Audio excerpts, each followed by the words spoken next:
And we're live Black Friday with Freaky Dr. Black Jim. Friday. Freaky Black Friday. We're going to answer all of your questions. We're going to have some fun. And Jim and I were just shooting the old breeze behind the scenes here, talking jujitsu, actually. So good day to you, sir. Hope you had a great Thanksgiving. Had a fine Thanksgiving. Happy Thanksgiving to you and everyone else. Yeah, Brendan has a question here asking how did we manage a stream on Thanksgiving? And we did do that. Jim. There's only Thanksgiving for half the parties, though. That's so right. Yeah. For Gavin, it was just Thursday night, right? Yeah. So for Gavin, it was Thursday night. But for my family, we celebrate Thanksgiving very early. So we got up, we went to mass, went to the gym, then had just a big brunch, went to my dad's. So our Thanksgiving stuff was pretty much done at that point. Yep. And I was stuffed, and just like Gavin talk about Aquinas' principles of nature. So nice. it wasn't that much of a task to do it on Thanksgiving. So you know, principles of nature, because of Jeff Brower, who I still think is the most underappreciated analytic Thomist in America. That Principles of Nature was standard issue when I was at Purdue. As it should be. Mm-hmm. Yeah, as it should be. It is a great entry point into the scholastic version of hylomorphism. Right. Mm-hmm. It really is. Yeah. And there's the Bobic edition. That's the one Gavin was using. Yeah. Mm-hmm. And I think in the Bobic, it's appended with Aquinas on the mixture of elements. That's correct. Yeah. Mm-hmm. Yeah. It's a very good edition. I think if somebody wants, not necessarily the best introduction to Thomas, but somebody wants a introduction to scholastic natural philosophy, right? That is a very fine text. I used to teach that text in the our intro class at Benedictine is a course in basically scholastic natural philosophy. I used to use that text for years. Mm-hmm. Was in that class? Yeah. There's no reason not to read it. I mean, it's short, it's slick, it's easy to get through. It doesn't mean you're going to understand all of it right away, which is why we're bringing it to the people here on Philosophy for the People. Yeah. But it's a phenomenal text, and if you want Aquinas doing pure philosophy of nature and metaphysics, he's really only got kind of two works on that. He's got on the Principles of Nature and De Ente. Everything else is really a work of theology, which is suffused with philosophy. But if you want his actual philosophical treatises, those are the two that you really need to read and get under your belt, right? Mm-hmm. And when I saw you and Gavin doing it, that's a great idea. Good. Bully for you boys. Well, hop in on the next one, man. Yeah, I didn't want to drag you into another one. I know we've got so many going on here, but that's cool to hear. So before we get started, we'll take gentle listeners. Please submit whatever questions, comments you have. It's fair game here on Freaky Black Friday, philosophy, fitness, whatever. Just throw it at us. How was your Thanksgiving? What'd you do? It was great. Mm-hmm. So what I do? So on Wednesday night. So on Wednesday I had trained really, really hard in jiu-jitsu. Had a really good night in jiu-jitsu, and so I ate, at like 4:00 in the afternoon, trained really hard in jiu-jitsu, got up yesterday morning, had pretty serious workout action. It was my double jerk day, and my 30 minutes of double jerks, did that. And then I did a little bit of that action yesterday for my workout. It's a good way to go. Yeah. Mm-hmm. And then did a pretty serious, like as many reps as possible or for time calisthenic challenge kind of thing. And then continued the fast. It was cold out. So in the afternoon, at the height of my hunger, I went out and did like a cold exposure, like 5 mile walk. Right? Barbaric. Amazing. Yeah, totally barbaric. Came back, so by the time we did dinner at night. By the time we got to dinner, I had been fasting for 26 hours. Yeah. And had like worked out really hard. And man, that is the way to do a feast, dude. That is the way to do a feast. Right? It is only a proper feast when the fast precedes it, of course. Yeah. And so that's amazing. I've decided for Advent, I am going to double down on personal discipline. Yeah. No. Yeah. Turn it into a mini Lent. Sure. Yeah. Mm-hmm. And so I can really feast at Christmas. Yeah. Yeah. Excellent. Very good. My version of doubling down on personal discipline might be pretty sick, right? So yeah. Well, I'm interested to hear how that plan goes, my friend.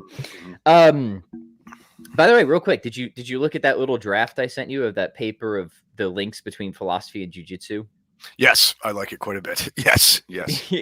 What do you think? Maybe we should talk about that, because there's some Anyway, for gentle listeners, I sent Jim a draft of a paper I'm working on that will probably be sent to Catholic Answers or something, where I'm addressing certain skeptics who say there can never be good or philosophical arguments because no argument is, what they'll say is like truly compelling. It never forces anybody to accept a conclusion. There's always a premise that somebody can deny, right? Or something, which is true enough. But I'm like, this is like saying that there's no good submissions in jiu-jitsu, right? Because somebody can always escape.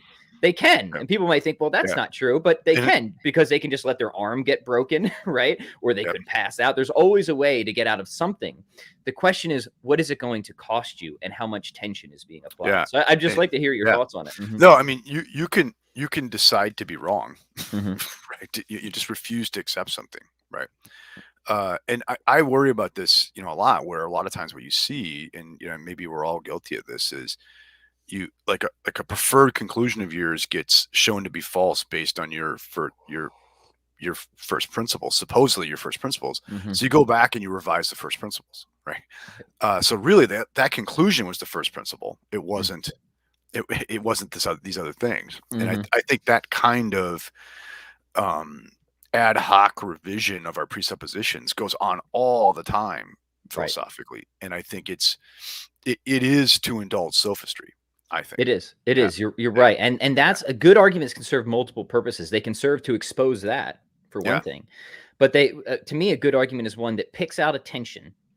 And what it should do is it should offer a reasonable resolution by accepting the conclusion, right? And it's like a jiu-jitsu submission, right? The more tension it applies, and the less possible not costly escapes, right? The better the argument becomes. Exactly. Yeah. Exactly. Yeah. The more you would have to revise to avoid the argument is like the more you'd be hurt if you didn't have. Right. You know what I mean? Right. That's why like you'll see people, and I'm not recommending ever to hold out against submissions, right? But you'll see people more willing to hold out against chokes than they are joint locks, right? Because the consequences of going too far of the choke, though not good, I'm not saying do this, you're gonna it's not fun, but you're not going to the emergency room, right? Whereas holding out against a joint lock can result in the immediate emergency room trip, right? Yeah, so it's not. It's just a matter of how much you're willing to pay to get out of the tension, right? In jiu-jitsu or philosophy, right? Are you willing to pay with a broken elbow? Willing to pay with passing out? Are you willing to pay with just being humiliated in front of your peers by looking wildly unreasonable? Right? It's just a matter of what's the cost going to be, right? Good. All right. Sorry, I just wanted to bother you about that. Shall we take some questions? Let's do it. Let's rock and roll, my friends. Whoa, I'm getting a whole bunch of spam popping up on my computer. Let me clear this. All right, here we go. First question from Catholic Based. Is time travel possible? Interesting question. I mean, it may actually already be actual, right? I mean, I've read, examples where with very, very, very, very precise clocks, having airplanes travel at like super high speeds, and then that's very, very precise clocks that are synchronized, one on the ground, one in the airplane, and have airplanes travel at super, super high speeds, that you do get like very, very, very small asynchronicities between these two clocks now, right? I mean, my understanding is it's empirically been done, okay, but that's future. That's in a sense, right? Like time went faster, like that pilot is in some sense older than the people that are his same age. Okay. Yeah. I find that fascinating too, because then in some sense we're kind of maybe always time traveling in the future in some way, right?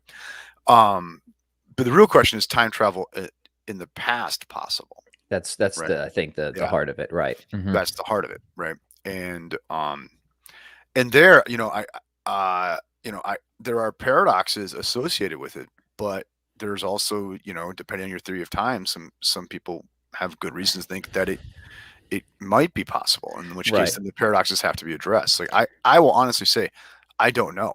I think if you have, my position is with a proper understanding of causality, if certain paradoxes can be constructed, which it seems like they can be, that would, because per se causality is always transitive asymmetric, right? Yeah. If you understand that, then you can have time travel situations that would violate that rule, and that to me would show that this is not metaphysically possible, right?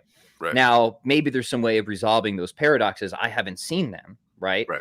And we're talking like the bootstrapping paradoxes, right? That people Right. are probably familiar with. If those cannot be resolved, then I think that there are metaphysical restraints. Right. But it's the commitment to causality for me Yeah. that does it, not a commitment to A or B theory of time. You see what I'm saying? Right. Yeah, exactly. The thing, and this kind of goes back to what we were talking about earlier, is I agree with you. I think the paradoxes are pretty much decisive, but yet it does seem to be increasingly becoming like an empirical question, right? Of like whether this could be pulled off. In which case, then it would seem like those metaphysical principles would be, at some level, even metaphysical principles are revisable, right? To like ultimate pushback, right? Yeah, I mean, there's some of them. I'm trying to remember what some of them are. So there's the bootstrapping ones, which I don't see how those could be resolved. But there's the other ones. I don't either. There's the other ones where maybe you could resolve some of them by bringing in like a many worlds interpretation or something. Yeah, you know which ones like I'm talking about. Yeah, exactly. But then it's like it's not really you're talking about. This is like some other branching entity that's no longer. So in what sense is that actually time travel? Right? Yeah, exactly. Right. But I am pretty open, and I think I'm learning more and more, given other stuff I'm reading and thinking about, like how, pretty spooky things are, right? And it does seem that on a lot of these like current physical models, it seems possible, right? But I agree, like the metaphysical principles trump a model, right? Until somebody pulls it off. Right. right. You know what I mean? Yeah. Right. So this is a good general question of like, because I am willing to say, and I do think that metaphysics will restrain the possibility space of scientific models. It has to, right? Yeah. Now, how much and to what degree is a very interesting question. Right? And assuming we got the metaphysics right. Right. Yeah. So some big assumptions there. Yeah. Like this is one where I think it really does, right? Like I would be really, really surprised if somebody pulled off the types of time travel we're thinking, because I just don't think it's metaphysically possible. So any scientific theory that suggests that it is possible, and there are models out there that might suggest this, I would say cannot be a correct model because of deeper metaphysical reasons. Now, if somebody does it, then I've got something to worry about, right? Exactly. Yeah. So look, I'm not betting on it. Right. Actually, I would bet heavily against it. But when it starts getting to the point where you've got models making predictions and stuff like that, that gets interesting. You know what I mean? Now, I would say this: even if it is possible, I hope nobody does it, because then, like, we've seen the movies. We're screwed, right? Like, you know what I mean? Like, imagine if you could have people wanting to change the outcome of wars or something, right, by traveling back to change facts, right? Yeah. And then like the other party would want to like travel further back to change those facts, and further back, right? And then if that's the case, then it turns out like simulation hypotheses turn out to be true, right? Like the whole thing is just like it's like a game being rigged, right, by these like future time travelers, right? Yeah. And it's I think that is highly like likely not to be the case, but if it were, we're screwed. Yeah. And not only that, but another argument against time travel is just how bad time travel movies are conceptually. You know what I mean? It's like they just annoy me to no end, especially the latest Avengers. It's like, man, there's just so many holes in this. Like if you're just thinking about it, that's terrible. Yeah. I think one of the better ones maybe was, what was it? Not Inception. What was the latest one by? Somebody remind me. It was Nolan's latest one. It was actually a pretty good film.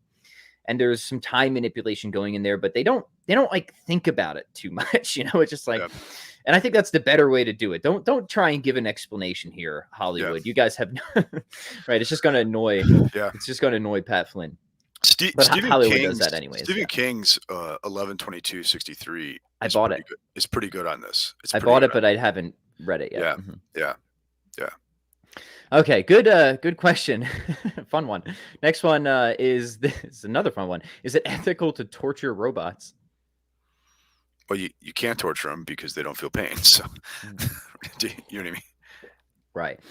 But I would say this: if you were confused and thought they could feel pain, then the answer would be no, because it's bad for you to act in that vicious type of way. So I would even say destructive behavior for the sake of destructive behavior, right, is not good for you.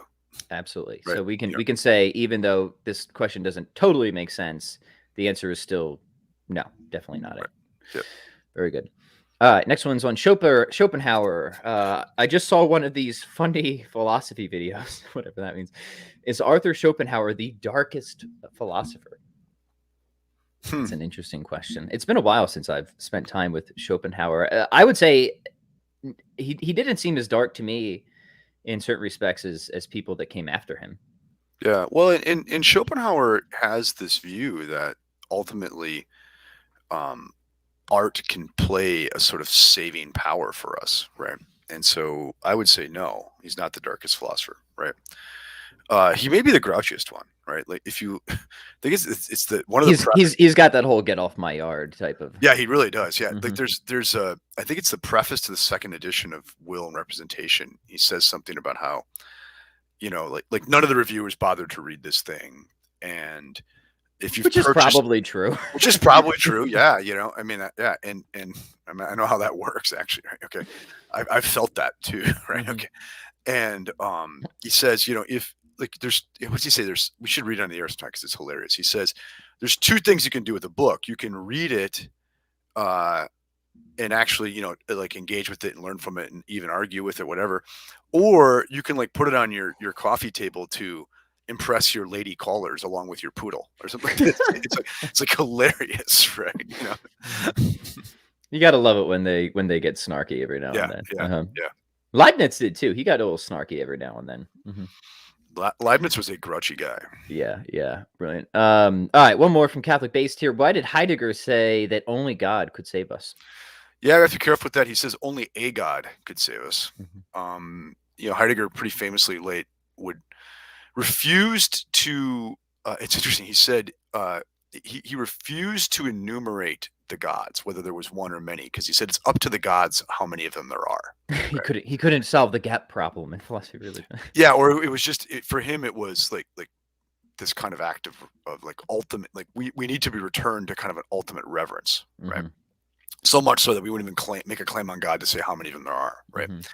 But okay, why does he think only God can save? This is a long issue, but because he thinks that the technological attitude that we are in is a destiny. We're trapped in it. There's no way to think our way out of it, right? That and the point that he thinks part of that technological attitude is to think that it's up to us to save ourselves, right? And so the degree to which that we try to be the salvation that they save us from modern technological nihilism is a degree to like fall into like the very like trap of modern technological nihilism. It's still our doing. We're going to do it. We're going to make reality fit us, right? And for him, the solution is a kind of perpetual advent. Like, okay, it's a kind of like waiting. It's a receptivity, right? But being or God or the gods are going to have to. It will be up to them, right? But if you think of it, like the very idea that, hey, I can't fix this, therefore I have to wait for it, right, is to reject like the technological attitude, and thereby part of the solution. So sort of a kind of like our non-doing is our doing to find a way out of it, right? Excellent. At some point, we will have to do a series on Heidegger as well here. Yeah, especially it would be fun to do the question concerning technology, that essay. Yeah, well, I mean, I hope it's Black Friday, so I hope people are enjoying their techno nihilism today. Yeah, I mean, by the way, indulge. Yeah, because you're doing it, right? right. Hey, I'm probably going to indulge myself a little bit later today. Well, no, and this is the thing with Heidegger's critique of technology. He's not saying, hey, reject technology, right? Because once again, you're defining yourself by technology still. Right. Do you know what I mean? And he thinks like to see it as like somehow I can just sort of like reject the devices or reject the techniques and thereby I've saved myself is his view is a kind of technological attitude. It's already got its grasp on you. It's already got its grasp on you. And his point is the technological attitude is to think we're running the world. Right. Well, and so by admitting I'm not running the world and I'm stuck as a technological nihilist in many ways, is to say I don't run the world, which is the very opening point to maybe something showing up to us. Yeah. Right on. Yeah. Very cool. Good question so far, guys. Let's keep Yeah. rocking and rolling here. Here's a fitness one. Brendan says, how do you guys motivate yourself to work out every day? I fell off the get strong wagon. How do you build back better? Let's go, Brandon. Let's go, Brandon. Mm-hmm.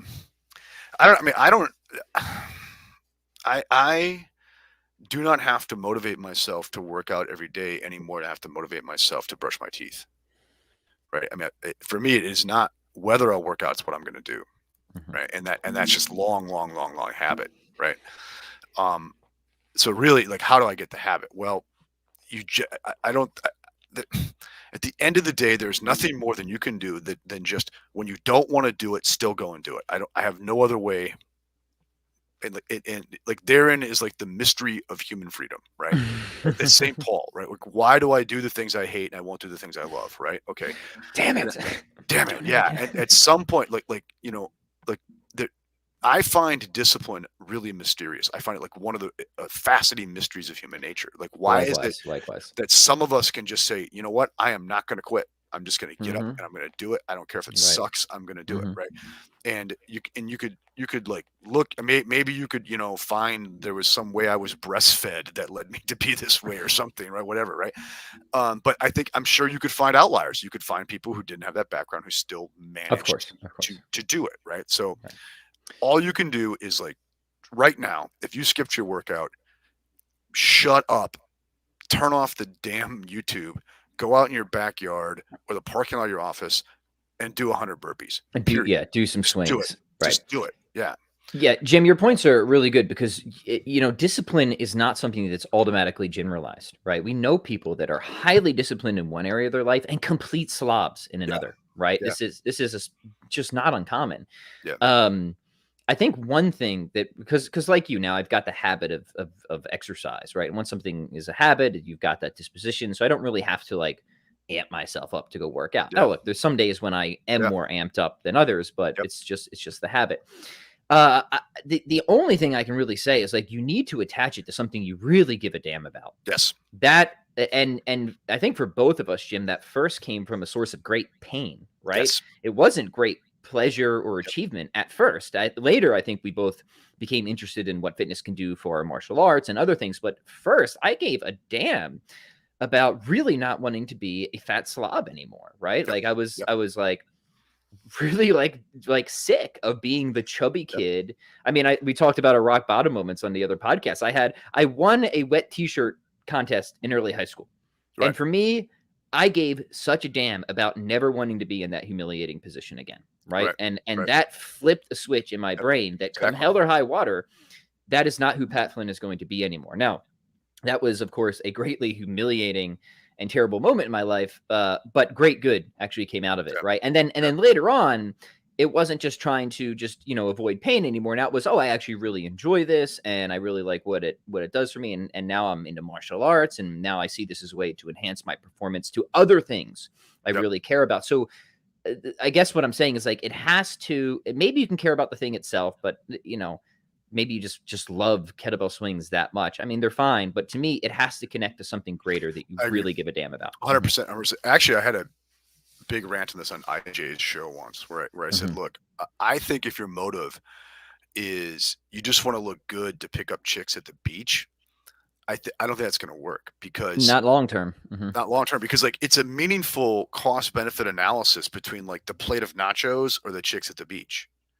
Like, you might just say, it just turns out I just want nachos more than I want the chicks, right? Okay, in that moment, right? And of course it depends on the chicks, right? But anyway, so, like, for me, it was I got out of bed one day and I was like, you're gonna, like, die young. And what did you eat the night before? Wasn't it Sonic? It was. Tell us again, Jim. It was the chili tater tots with jalapenos and cheese from Sonic. This is the rock bottom moment. And it was like a double order. This had become like my like the single order had become like my Sunday routine. That and like a cherry limeade. And then, like, I had become such an this is true though. Like, I become such an addict. The one order didn't trip the trigger. You needed two. Right. So I'm doing like 2 orders of, like, the chili tater tots with cheese and jalapenos. Love it. From Sonic, man. And man, I tell you, I remember I had this night where I couldn't sleep because of what that had done to me like gastrically. I'm like, what the hell am I doing? I looked in the mirror and I said, look, you're a complete fat slob. You're going to die young and orphan your children. Right. And if that happens, you have it coming. Right. And then you deserve it. Right. Yeah. I deserve it. Yeah. And so I went to war. Right. But still, I could have the next day said, yeah, I want the nachos. Or I want the tater tots. Right. But I didn't. I just said, no, damn it. I'm committed. Yeah. I'm committed. And it's all, it wasn't just one connection, but it's all. I mean, connections to your children and anything are hugely motivating. Yes. You know what I mean? Yes. So I didn't have that at first because I didn't have children that young. Yeah. But now my children decided the kind of human being you wanted to be. That's right. That's right. And the big thing for me was deciding the kind of human being I wanted my children to be, and realizing, like, one, I need to be there to see to it, and two, they're going to follow my example. Right. And if they have a slob for a dad, right. Yeah. I'm worried about where that comes out, and so it comes. I like to use giving a damn because it's like John Hogwin's from this Heidegger kick here. It's like Hogwin's way of translating Heidegger's notion of care, right? It is always our ultimate cares that are going to make the difference. Like, what is it that we really define ourselves by? What are the things that we give a damn about, that we define ourselves by, that are going to make the difference, right? Yeah.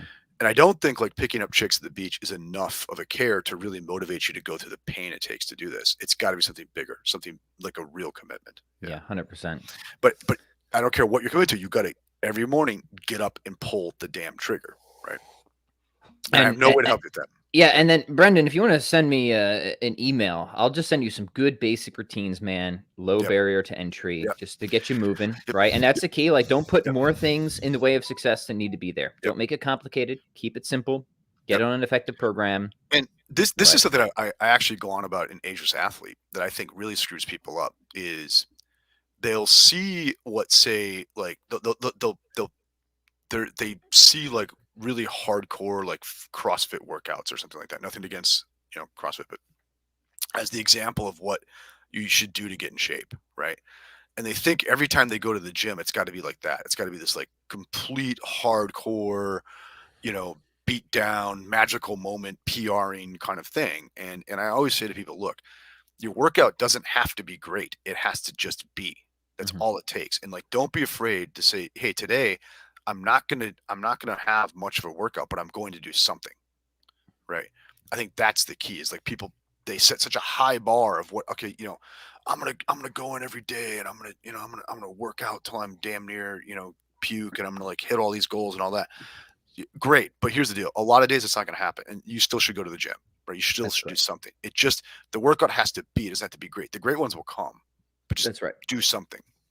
To use a slogan, always something is better than all or nothing. Yes, exactly. By the way, the reason I look so goofy with my glasses slanted is Marin snapped my glasses apart. Nice. And I don't know if you can see the one side. It's literally Scotch taped together. So this is what we're working with today. Yeah. So sweet Marin. Sweet Marin. Sweet Marin. Sweet Marin. Love the kids. Love them. Yeah. Oh, I should bring her down here. We do a little Marin show and tell before we go. All right. Scholastica wants to know, how do you deal with muscle soreness? Yeah, Jim, you got any secrets for us here? I don't get a lot of it. At least not from. I mean, even jiu-jitsu, I don't get a lot of like your classic lactic acid, burn for 3 days after the fact, soreness, right? That, in fact, I'm trying to avoid that sort of thing in most of what I'm doing. Okay, so I don't get a lot of that.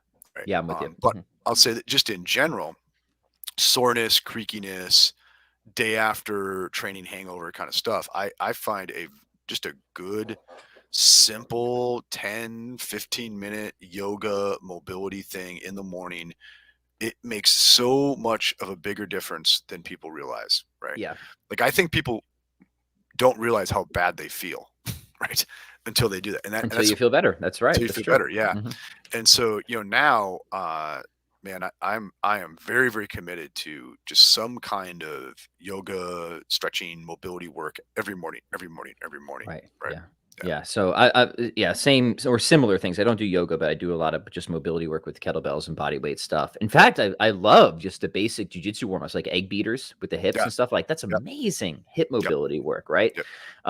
Basic rolling is really good. But yeah, my training these days, I mean, if you've been training for a while, like you really have to like try and make yourself sore to get sore. You know what I mean? Like I could do it, right? If I just start doing a bunch of high rep drop sets, like I'll make myself, but that isn't like going to serve the purposes of what I'm training for at this point. So, my sets, like, I want to like, see those traps though, man. Oh man. Yeah. I actually like, if I show you, I got some decently formed traps. But in fact, I would like them to deflate a little bit, to be honest, because they're a little clunky. But yeah, I mean, every once in a while, you'll still just get the bite from a workout here and there. Like, okay, went a little bit crazier with the swings and yeah, just keeping up with the mobility, windmills, get ups, body weight, calisthenic stuff, Hindu push-ups, Hindu squats. I had the foam roller out the other day. That's still, I think, a fine tool. So yeah, just keep moving, keep basic, and then just being intentional about your training.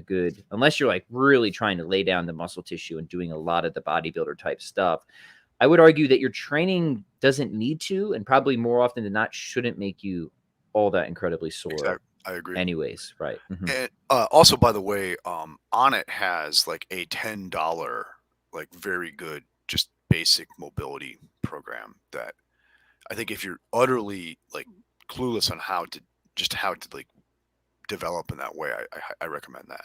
Yeah. Callum says, have you heard of the disaster, the cowardly, the outrageous scandal to turn Notre Dame into a museum? It's fit for children, not for worship. Oh, you're going to break my heart, man. Is this, I have not heard about this. I've not heard that. Yeah. I know there were, what was it? Reconstruction plans after the fire. Right. But as soon as, I was never optimistic that it would be, Yeah. Yeah. Yep. I mean, it may just be culturally honest, right? Right. Why keep pretending, right? There's a church by us, a very old, beautiful Catholic church by us, and it's been abandoned in Pewaukee. And, some, corporation wanted to come and knock it down and put up a bunch of high-rise apartment buildings. And like the whole town's like, don't take down the church. It's so beautiful. But it's like, none of you guys go to church. Exactly. Yeah, right. Like you want the church to stay around. Go to mass, right? You're the reason it's abandoned in the first place, right? Yep.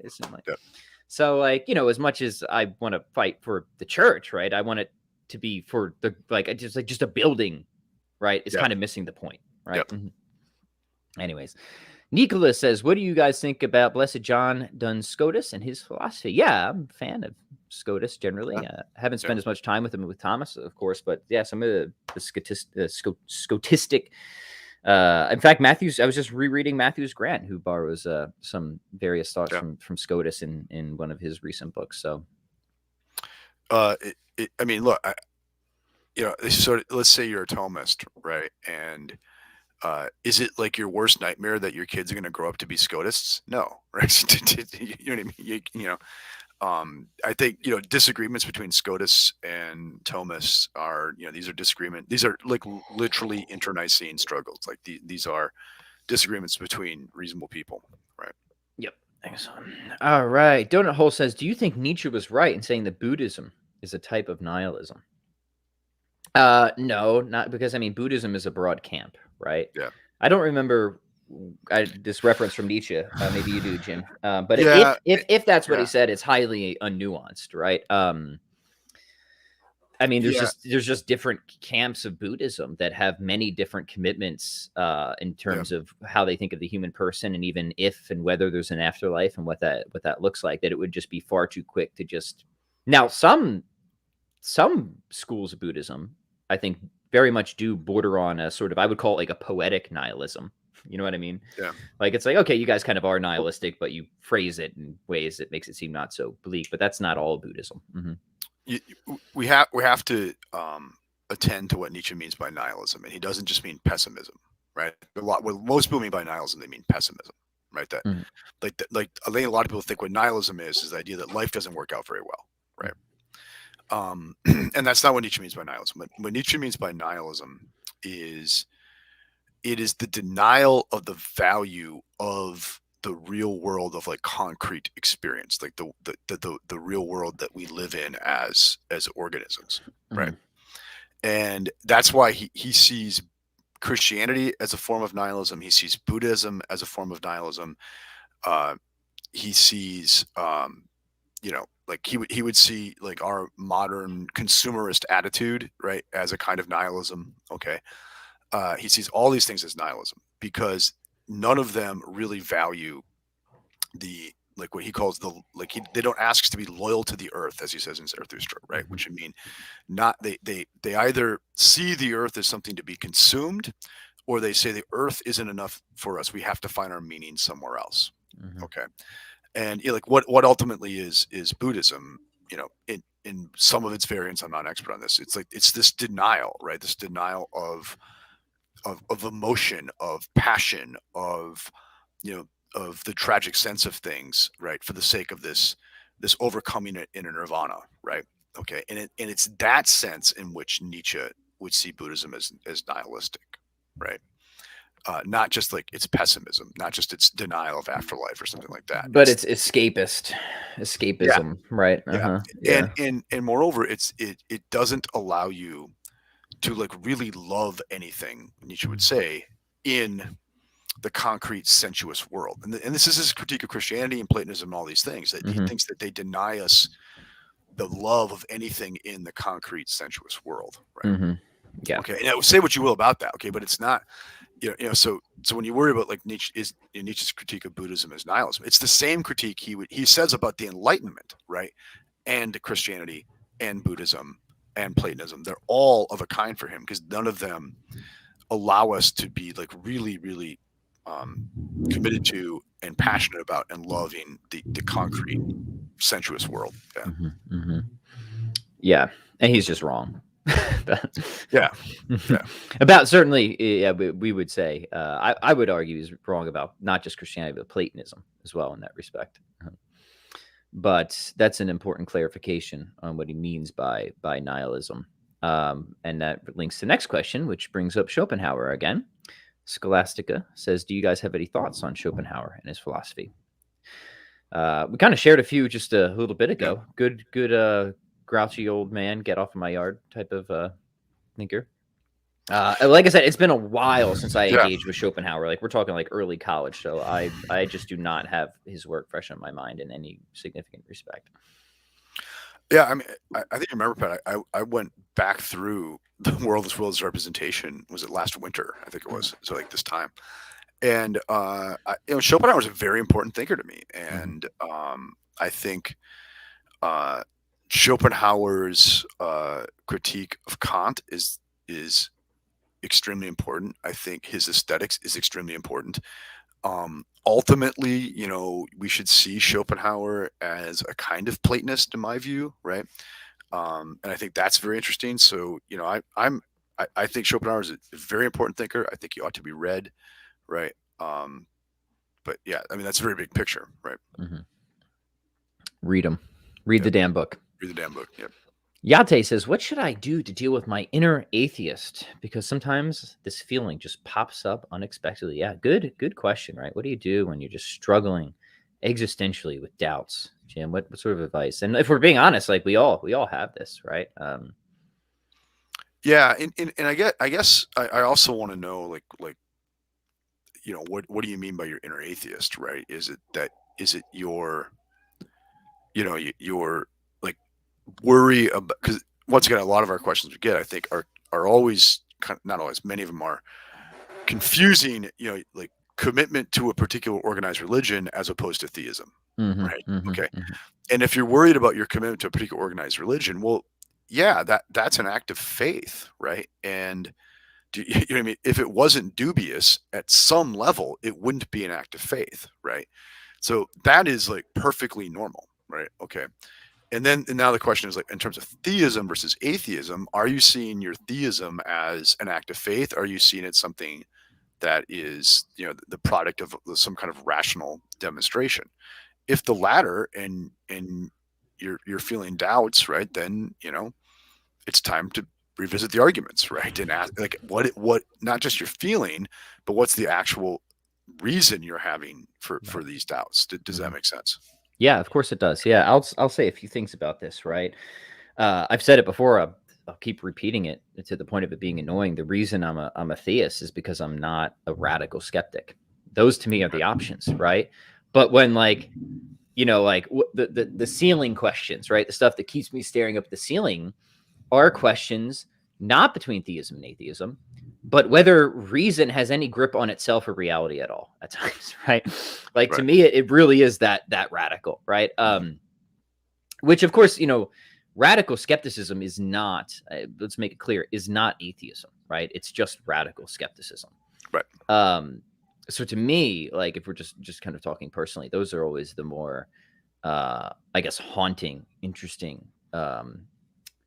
stuff. Yeah, and like Jim said, like what do you do? I mean, when we talked before about philosophy and jujitsu kind of being similar in a sense, but I think there is an asymmetry because, you know, when you're like a really great philosopher, you kind of always can anticipate what the other guy's moves are going to be.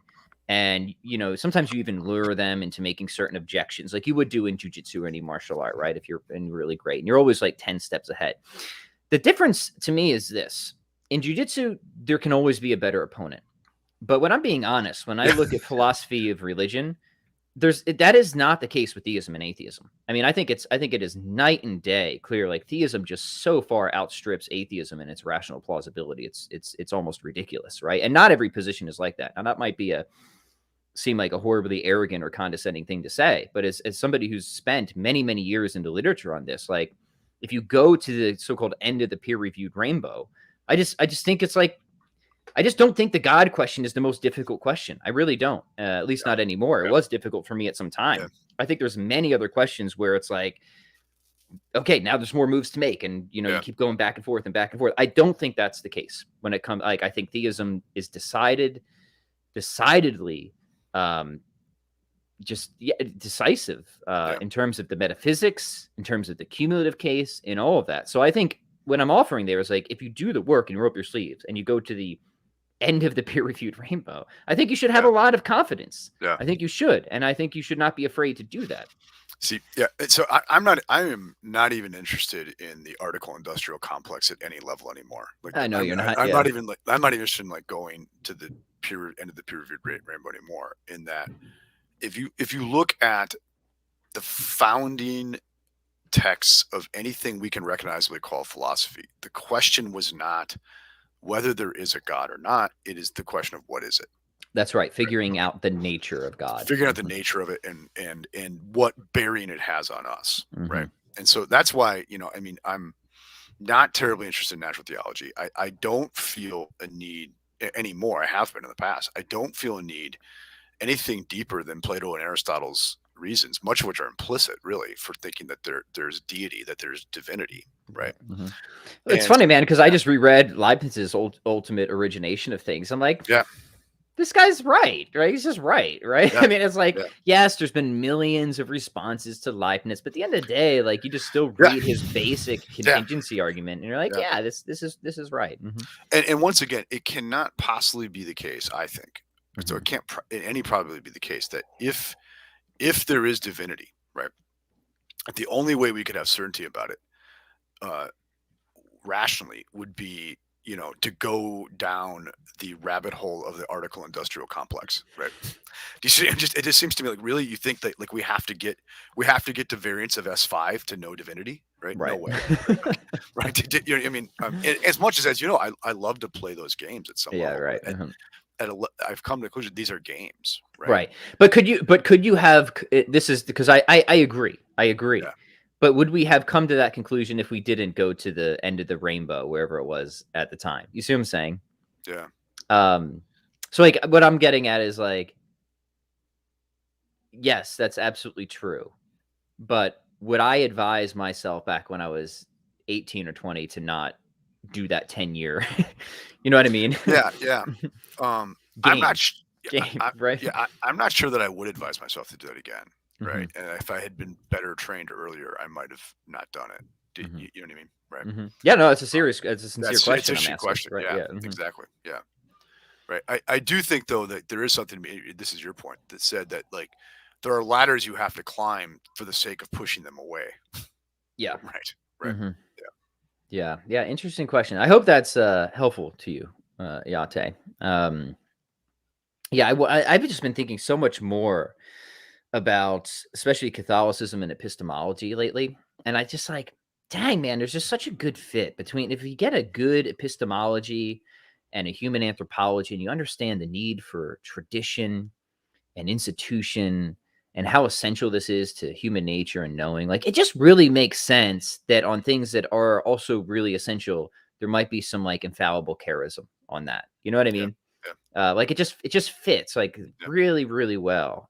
So I've become a bigger fan of these befittingness considerations in a very broad sense these past couple of years. Anyway, let's keep moving on here. Lots of good stuff. Brendan, a nice reference to Bouncing Souls. So I don't know that band. it's an old like 90s punk band that I enjoyed quite a bit. Yeah.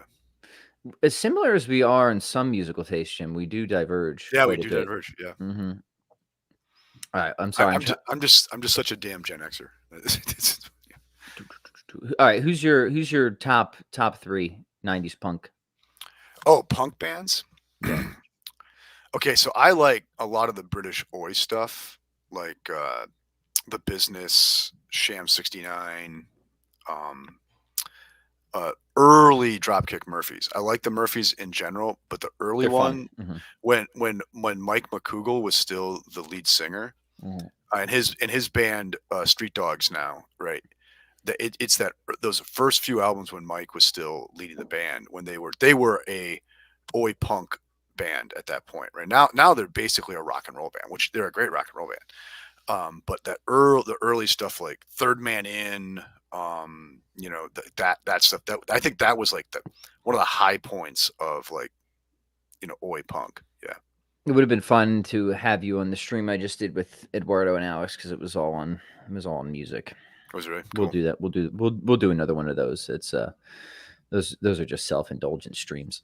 I don't know how to pronounce this. Bjaringan, maybe. Apologies. Wants to know, hey guys, I started watching lots of Jocko Willink stuff, and I was wondering if you can say his philosophy is totally pissed nominalism, since there's patterns in the military that apply everywhere. Interesting. Jim, I know I don't read or watch much of Jocko's stuff, but I know, Jim, you made the interesting point one time that as much as people might want to think he's a Stoic, he's actually an Aristotelian. So maybe you want to just say something about that quickly. Mm-hmm. Yeah, well, I mean, it's just because I think and once again, I don't want to be unfair to Stoics because I think there's caricatures of Stoics, right? But I think a lot of people say they're Stoics, and I'm not sure that Jocko has said that, but people say that about him, right? It are actually Aristotelians because Stoic is trying to absolutely minimize their commitment to anything beyond their control, including their own emotions, right?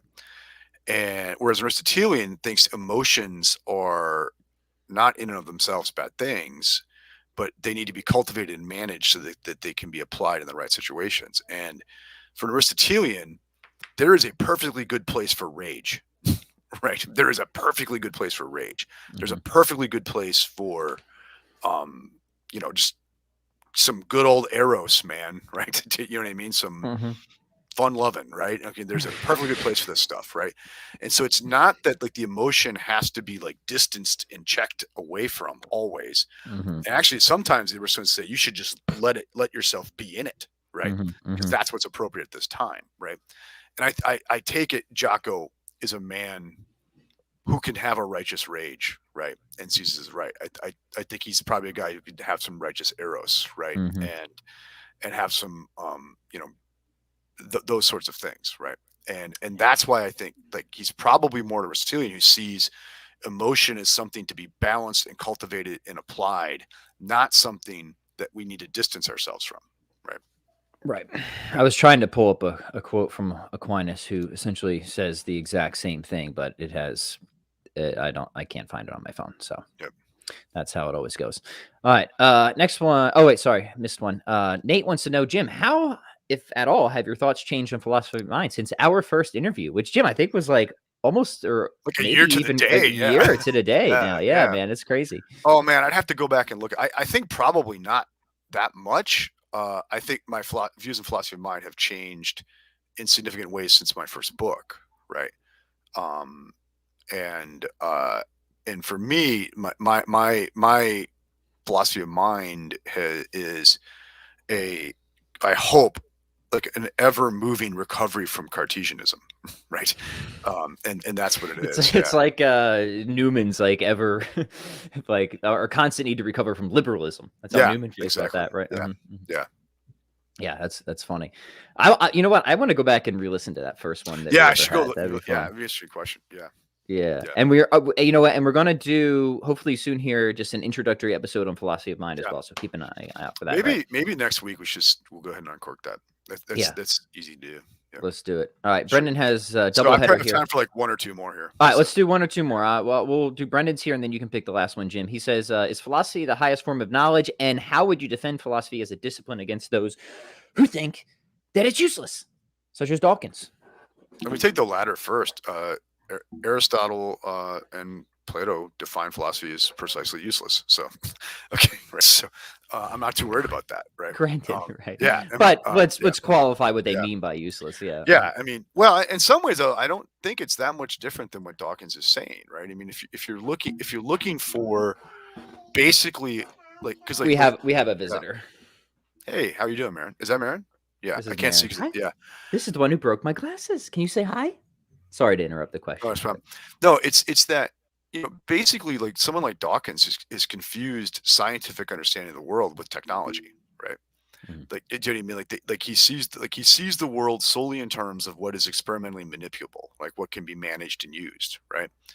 And philosophy is not going to help you to manage and use the world in that way, right? So I think in some ways it really is useless in Dawkins' sense. So this is why I think like these kinds of new atheists are just turning us over to a consumerist machine anyway.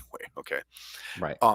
But I mean, but in more fairness to the question, does philosophy have a contribution to make to like positive knowledge?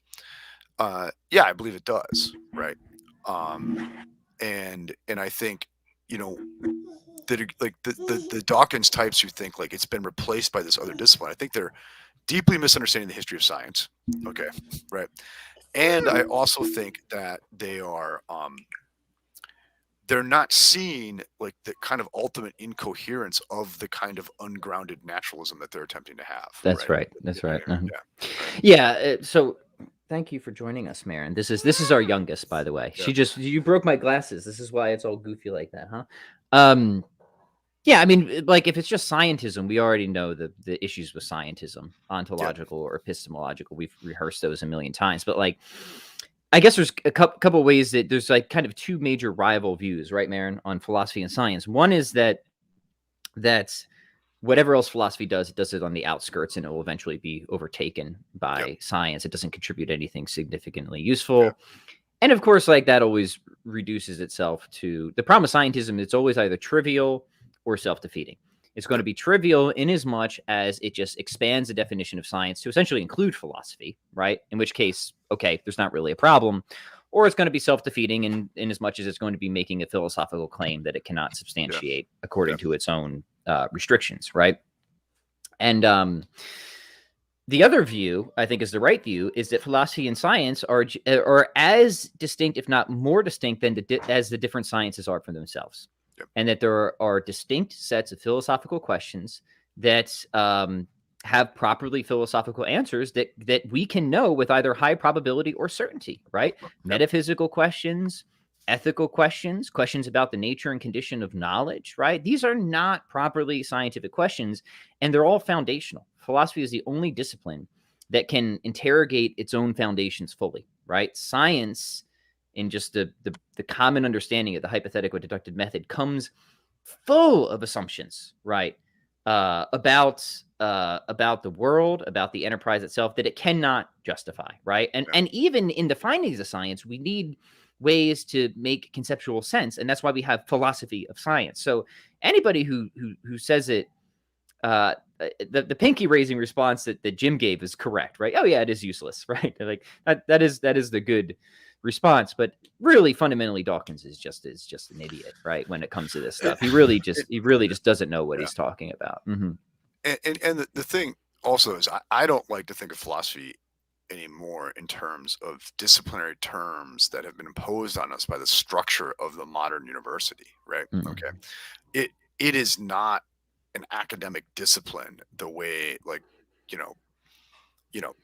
organic chemistry is an academic discipline, right? Okay, do you see what I mean? And when the term was coined, right, in Greece, right, it wasn't with the mind to a specific academic department, right? And a lot of these debates about like whether philosophy has a contribution, this has to do with just like really goes down to like university politics and like who's going to get the grants and stuff like that. Right? Yeah. Right. Yes. Okay, Jim, I know you got to start rolling here. Yeah. You want to pick one more to close out with? I don't have one. I'd have to scroll through quite a bit. Do you have one you want to hit? There's just a lot of really good questions, guys. Sorry, we're not gonna be able to get through it all. Let me say, Yate says, "What's your opinion on who the next Bond will be?" I don't care. The last movie was terrible. I'm done with Bond. Did you hear the Scorpions' new song, Peacemaker? I didn't know the Scorpions were still making new songs. That's amazing. That's right. Catholic Bay says, Pat, were you a Ron Paul kind of libertarian? I have great sympathies with him. Yeah, I mean, like, when I was in my libertarian days in high school was when I made my strong libertarian turn. I remember reading a lot of Ron Paul back in those days and being influenced by him. I don't think I ever became the strong form a narco-capitalist thinkers that many who follow Ron Paul become. But certainly he was a guy that sort of kind of like passed me off to the General School of Austrian Economics, which I still have a lot of sympathies with, even though I wouldn't say I consider myself like entirely in that camp. I think actually economics is more empirical than a lot of Austrians want to admit. But cool. All right, Jim. Well, we don't want to make you late for your jiu-jitsu, so why don't you just make a few announcements? I gotta go get choked. Got to go get choked. Someone did ask about a podcast I mentioned doing. I think what the listener means is a podcast I was going to do with one of my colleagues here. And we're still going to do it, but be patient because he has baby twins. So his time is tough to come by. And, but he's going to be on sabbatical next semester. So there might be more time then.